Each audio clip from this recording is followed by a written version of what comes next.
On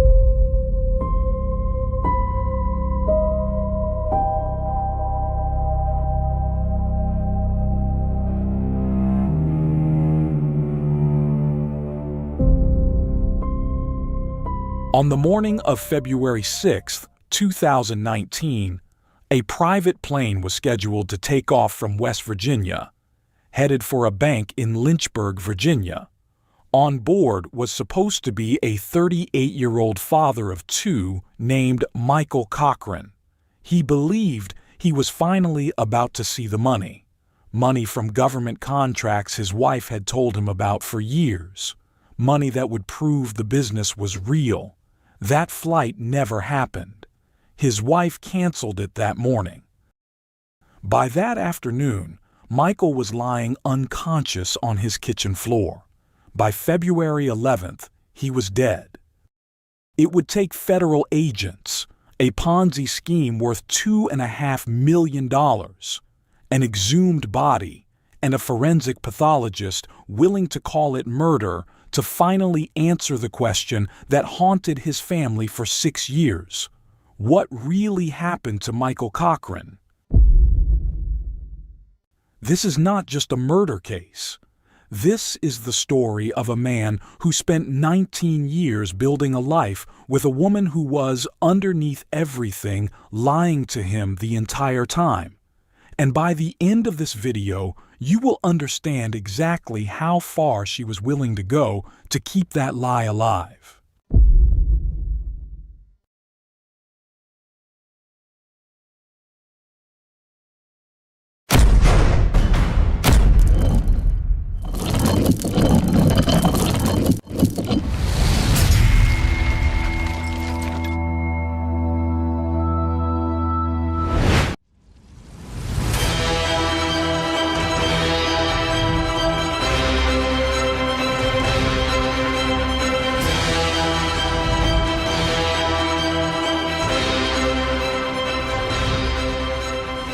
Unreal True Crime launches its new book, Unreal True Crime, Latin edition.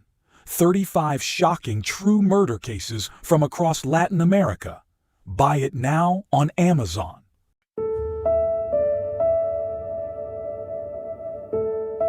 Michael Brandon Cochran was born on December 23, 1980, in Beckley, West Virginia, to Michael Edward Cochran and Donna Bolt.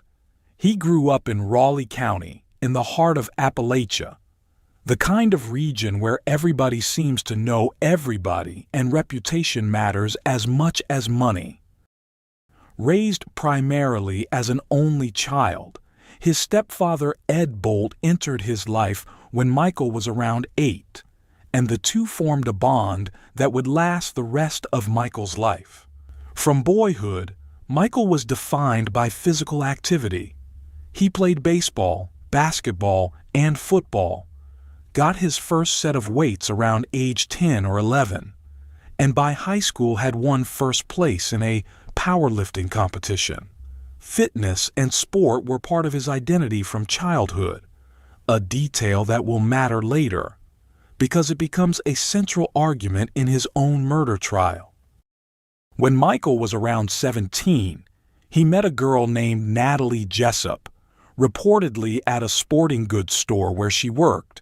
Both eventually enrolled at West Virginia University. Michael in information technology, Natalie in pharmacy.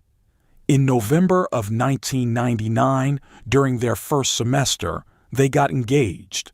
They married in May of 2000. After the wedding, Michael and Natalie settled in Daniels, West Virginia, and began building the kind of life that looks, from the outside, completely ordinary and good. Michael worked in information technology, doing work connected to cable and coaxial systems. Natalie became a licensed pharmacist, a profession that carried real weight in their community, giving her instant credibility everywhere she went. The couple had 2 children, a daughter named Nicole and a son named Ashton. But if you ask the people who actually knew Michael, the truest part of his identity was not his job. It was fatherhood and youth sports. Michael coached football and baseball.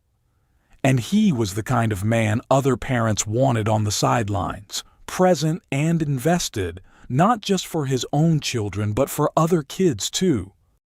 One family friend described how, after a young boy in their community lost his father, Michael stepped in, taking him fishing and bringing him to practices, giving that child a steady male presence he no longer had at home.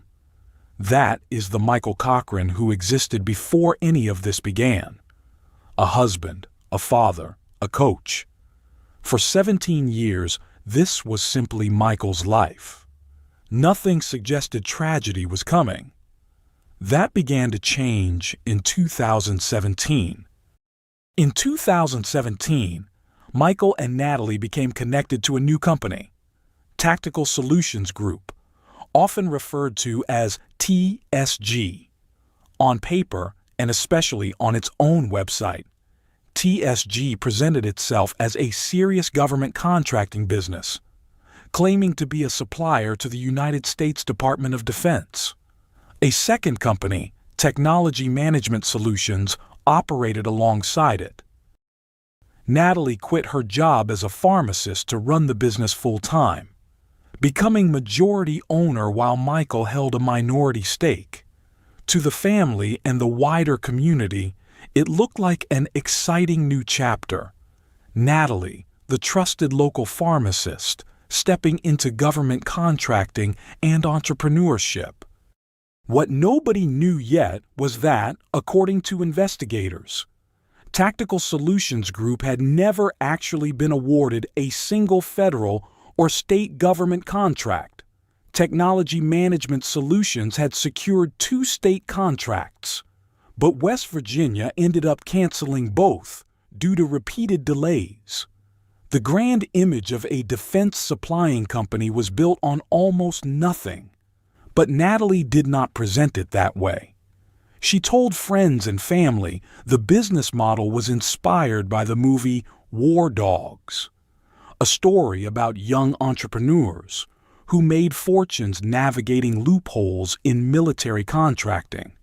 To people who had known Natalie and Michael for years and trusted them completely, it sounded like a once-in-a-lifetime opportunity.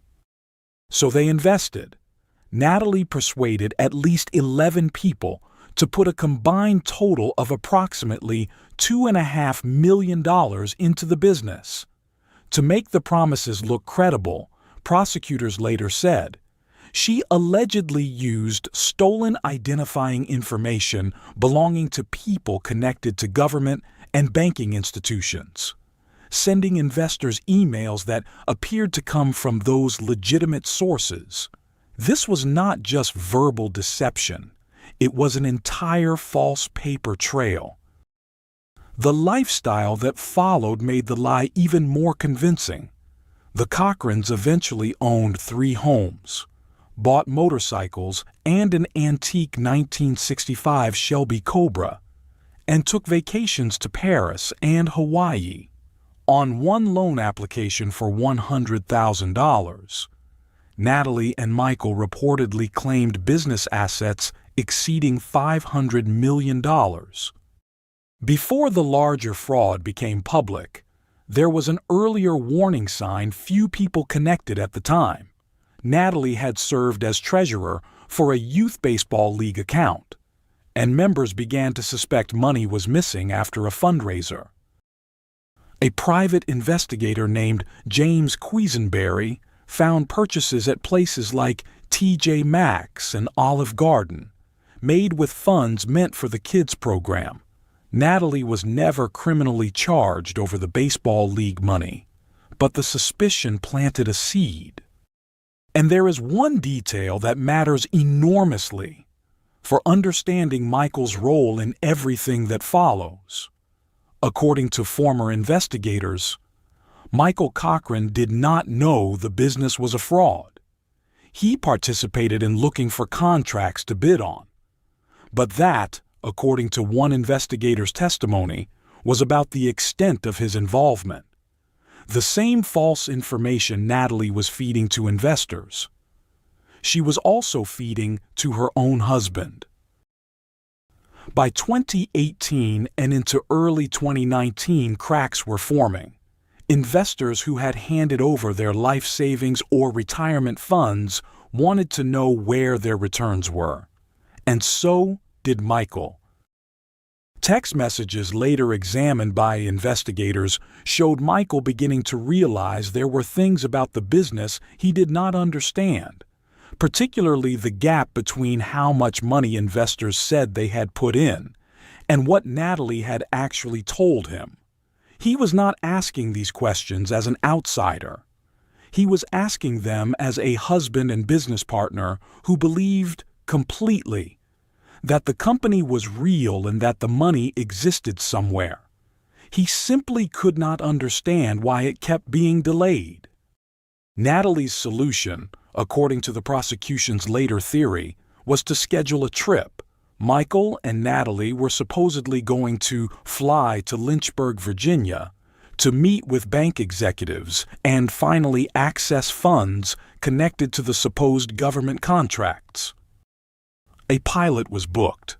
Michael, according to a close friend named Christopher Davis, who later testified about it, was genuinely excited. He believed this was the day he would finally get answers, finally see proof, finally understand that the business his wife had built really was as successful as she always said. The flight was scheduled for the morning of February 6, 2019. That same morning, Natalie texted the pilot and canceled it.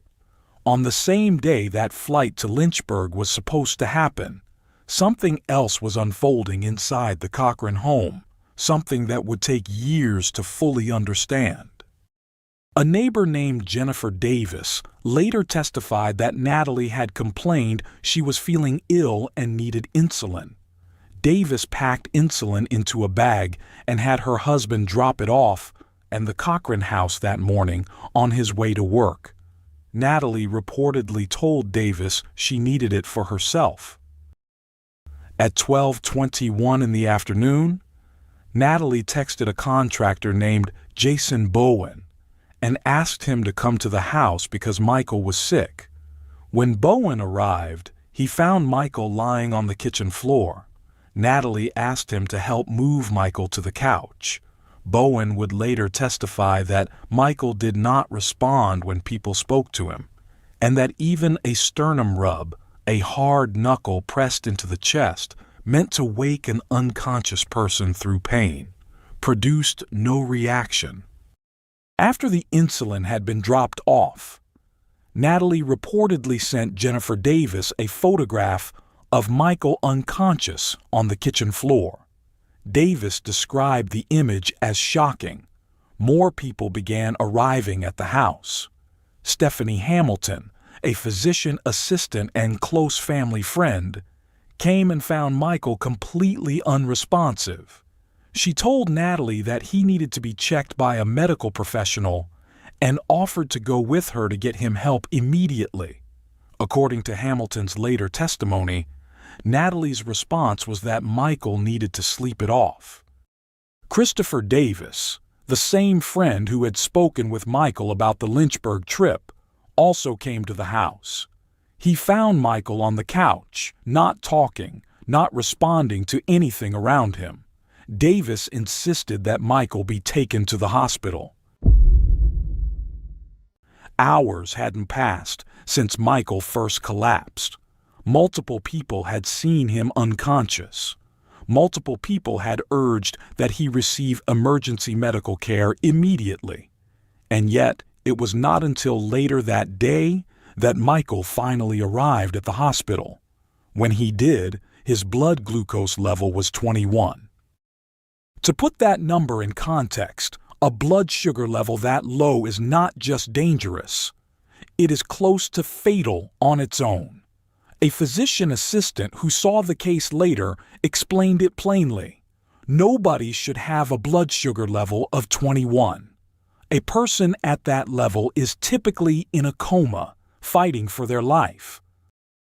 By the time doctors examined Michael, the damage had already begun. He had developed cerebral edema, severe swelling of the brain caused by the prolonged catastrophic drop in his blood sugar. He never regained consciousness. Michael was transferred into hospice care. There would be no recovery. The swelling in his brain was too severe. The window for intervention long since closed by the time anyone had gotten him real medical help. On February 11, 2019, Michael Brandon Cochran died. He was 38 years old. At the time, his death looked, to almost everyone outside the immediate investigation, like a sudden and devastating medical tragedy. A relatively healthy man, a husband, a father, a coach, had inexplicably suffered a catastrophic drop in blood sugar and died. There was grief. There was an obituary that spoke of a man who loved life and loved coaching youth sports. In lieu of flowers, the family asked for donations to Shady Spring Middle School baseball, a final tribute to the role youth sports had played in Michael's entire life. Nobody, at that point, was calling it murder. In the months after Michael's death, the financial side of the investigation that had quietly been building around Natalie's business continued to develop. Investors who had never received their promised returns kept pushing for answers, and eventually their complaints reached federal authorities. In June of 2019, police executed a search warrant on the Cochran home connected specifically to the financial fraud investigation. While searching the house, they found insulin. At the time, that discovery did not immediately reopen Michael's cause of death, but it was logged, it was documented, and it would not be forgotten. In September of 2019, Natalie was formally indicted on federal charges connected to wire fraud, bankruptcy fraud, and money laundering. The investigation revealed the true scale of what she had built, a scheme that ran from approximately June 2017 through at least August of 2019, persuading at least 11 people to invest roughly $2.5 million into contracts that, according to federal prosecutors, were either grossly exaggerated or did not exist at all. A retired West Virginia state trooper named Timothy Bledsoe later testified to something especially disturbing. Natalie had continued looking for new investors to fund the fake military contracting business even after Michael had died. The scheme had not stopped with her husband's death. It had kept going. In 2020, Natalie pleaded guilty to wire fraud and money laundering. As part of the plea agreement, she agreed to pay nearly $2.6 million in restitution and to forfeit assets that included 2 pieces of real estate: the 1965 Shelby Cobra, multiple other vehicles, jewelry, and roughly $45,000 from a business account. In March of 2021, she was sentenced to 135 months in federal prison, more than 11 years, and ordered to pay over $2.5 million in restitution. For the public, this looked like the end of the story. A pharmacist turned fraudster, caught, convicted, sentenced. But investigators had not stopped looking at the insulin found in that house 2 years earlier.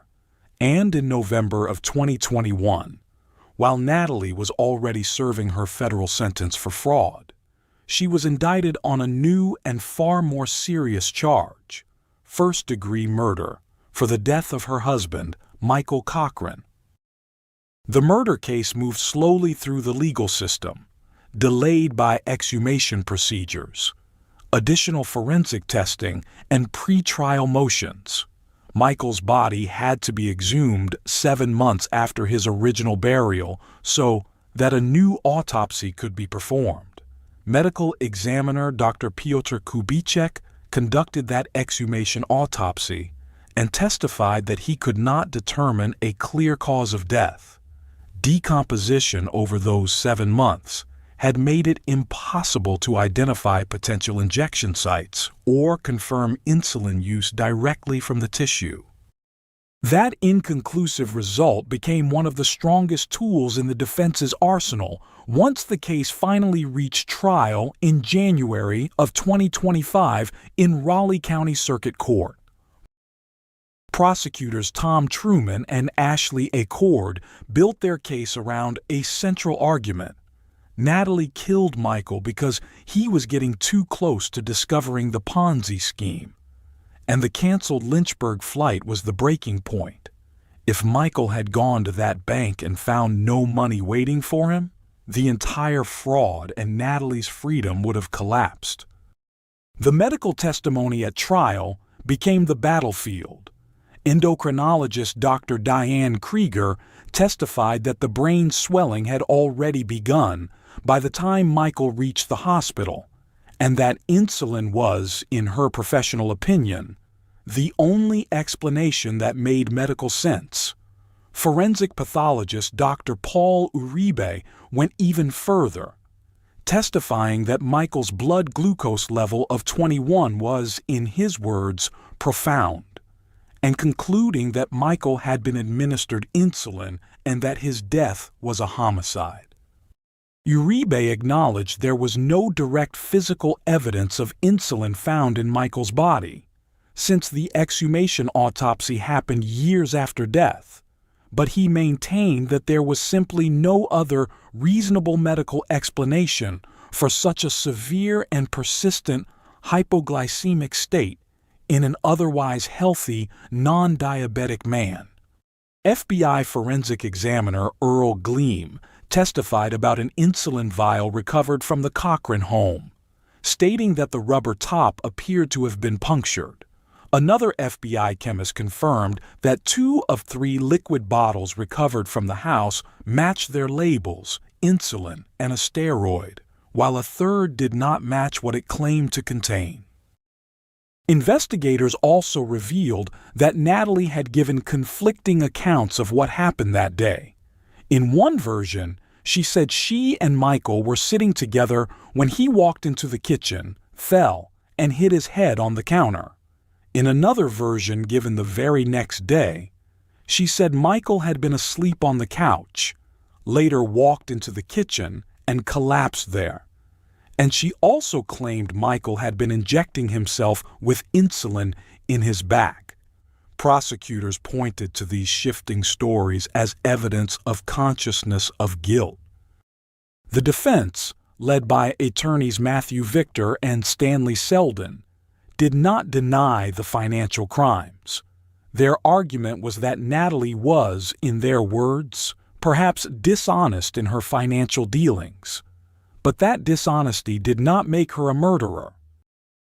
They leaned heavily into Michael's relationship with fitness and supplements. Natalie's own daughter, Nicole, testified that her father was obsessed with his physique and took enormous quantities of supplements daily, describing pills laid out on the counter in a circle the size of a dinner plate. Both children testified about alleged steroid use, including claims of oral steroids obtained from Mexico and anabolic steroid injections. The defense argument was straightforward. Maybe Michael's death came from supplement use or an underlying health issue that had nothing to do with Natalie at all. The jury did not find that argument convincing. On January 29, 2025, the jury found Natalie Cochran guilty of first-degree murder. They had deliberated for less than 2 hours, a remarkably short window that both prosecutors and Michael's family interpreted as a sign of just how compelling the state's case had been. The next phase determined whether Natalie would have any possibility of parole. In West Virginia, a first-degree murder conviction allows the jury to grant mercy, opening the door to eventual parole eligibility, or deny mercy, resulting in life without any possibility of release. The mercy phase split the family in two directions. Natalie's mother, Daphne Jessup, pleaded with the jury, telling them that Natalie's children needed their mother and that she and her husband Larry might not live long enough to see Natalie again if mercy was denied. Natalie's daughter, Nicole, called her mother her best friend and said she wanted her present for future milestones like birthdays and the births of her own children someday. Natalie's son also asked the jury for mercy, reminding them that their decision would shape the rest of the children's lives, not just Natalie's. The jury began deliberating the mercy decision at 3:53 in the afternoon. They returned at 5:18 with their answer, no mercy. Natalie Cochran was sentenced to life in prison without the possibility of parole. Her attorneys later filed motions seeking acquittal or a new trial, arguing the case should have been moved to a different venue and that certain evidence should never have been admitted. Judge H.L. Kirkpatrick denied those motions, finding that the jury had acted fairly throughout. Michael Cochran spent 19 years trusting the person closest to him, right up until the day that trust cost him everything. If this case affected you the way it affected us, hit subscribe so you don't miss the next one.